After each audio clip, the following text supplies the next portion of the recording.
అయ్యప్ప అత్తమ్మ రాత్రి కలలోకి వచ్చి రమ్మన్నడే వనయాత్ర, అమ్మ పోయొస్తనే పాదయాత్ర.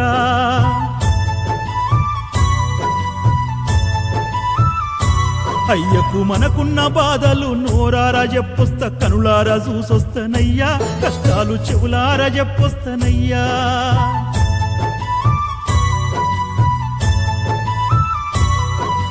పంబా తీరాన కొండ కోణంలో ఏ కోసనున్నడో నమ్మా, ఎతకంగా కానొస్తాడో లేడో దీవించి పంపరే అయ్యా. అయ్య దొరికేదాకా నేనొదలనయ్యా, అడవి తల్లి సాక్షిగా, అంతదాకా పచ్చి నీరైన ముట్టను శబరి తల్లి సాక్షిగా, కన్యమూల గణపయ్య మీదొట్టుగా. అయ్యప్ప అర్ధరాత్రి నా కలలోకి వచ్చి రమ్మన్నడే వనయాత్ర, అమ్మ పోయొస్తనే పాదయాత్ర.